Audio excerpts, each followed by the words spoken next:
Hi guys, and welcome to the channel. About 12 months ago I bought this watch.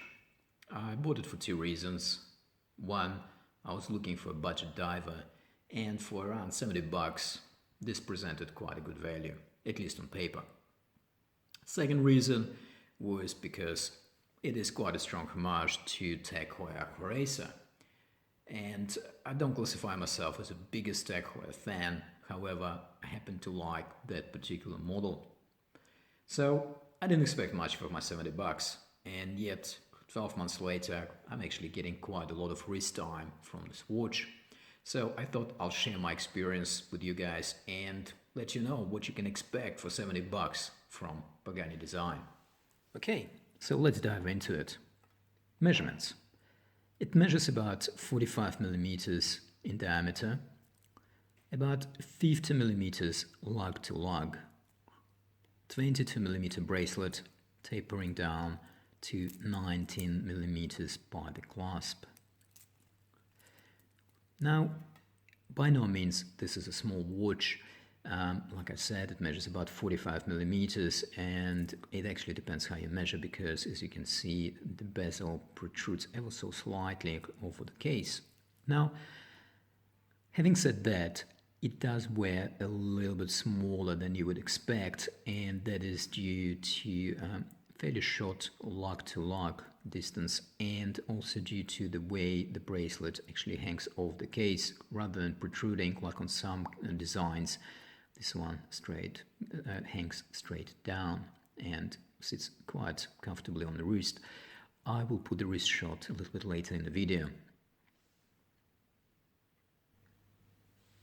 You get a hard-lex glass at this price point. No sapphire crystal, I'm afraid. It is nice and flat though, as you can see, with a small bevel here where it attaches to the bezel. I've been knocking this watch about quite a lot, and you can probably tell based on the number of scratches on the case. However, the glass held up pretty well. There is a scratch on the cyclop. If I put the watch kind of like so, you can see, you can probably see that.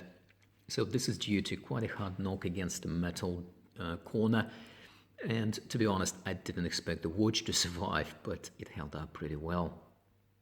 Now, moving on to the dial.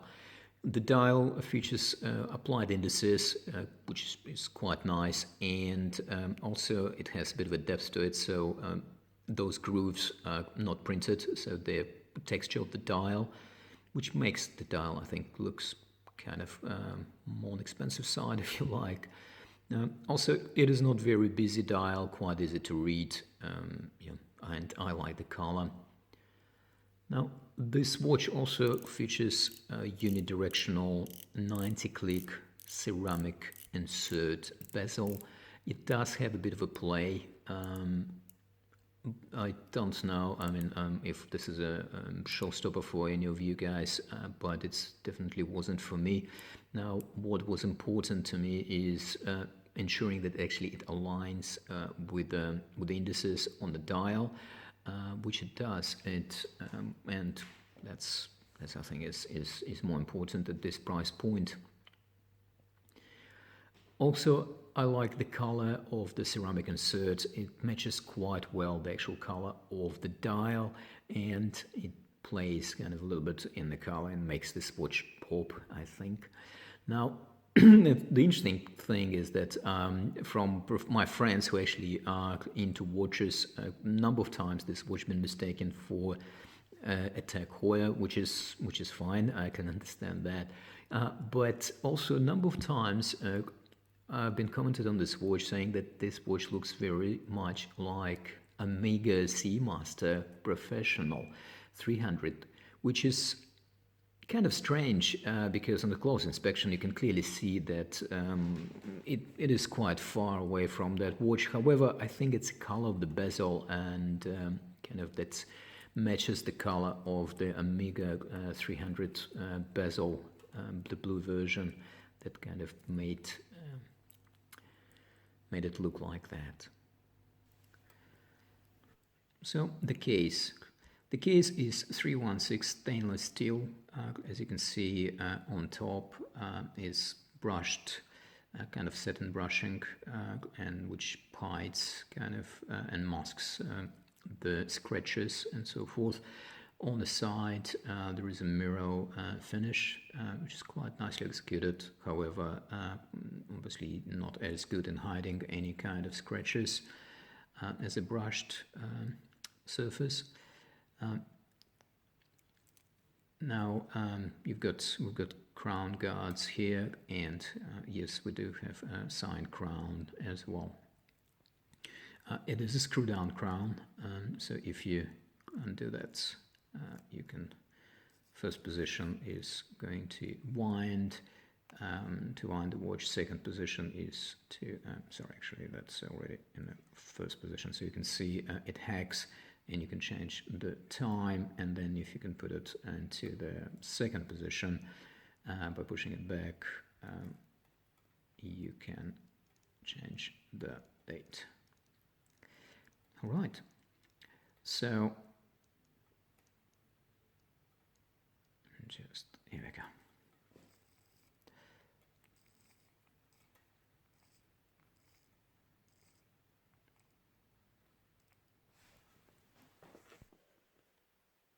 Here's the Lume Shot, guys.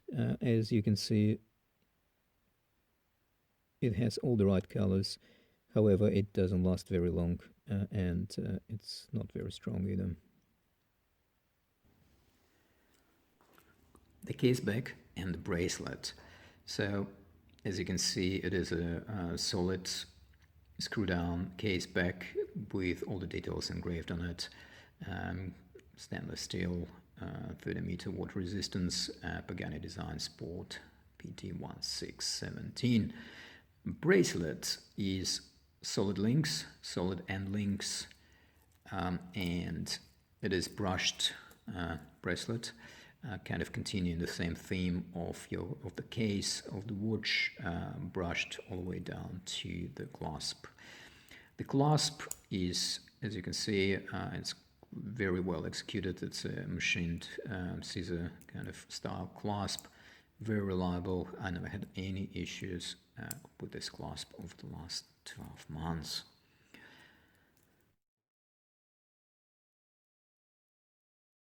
So what about accuracy? So this watch houses ST6 seagull movement, which is a low-end workhorse of seagull movements. The specification for that for ST6, I believe, is somewhere around plus minus 20 seconds. I'm getting about minus 10 seconds from this watch, which I consider quite good, and it's been quite consistent and quite reliable in that respect for the last 12 months. So far so good. So is there anything we can complain about? Well, there are a few things. One of them is the date window and the cyclop slight misalignment. It's not a deal breaker for me, however, I think this could have been executed a little bit better. Another observation, if you like, that I have is the protrusion of the end links over the case. Ideally, of course, this would have been flush, however, it is not. So, I mean, if you look at it straight on, it kind of hides it, however, that protrusion is still there. And another probably observation I have is the water resistance of this watch. It is only 30 meters for the watch that aspires to be a diver homage. I think it's a little bit on the low. So here you have it. My 12 months experience with this watch, and all the details and features and things that I picked up while using this watch for the last year. If you like it, do the thumbs up in the description. Also subscribe if you want to see more of this kind of reviews. And I leave the actual link on AliExpress. I think this watch is still available on AliExpress, so I'll leave the link in the description as well, so if you want to go and check it out. And as always, thanks for watching, and bye-bye.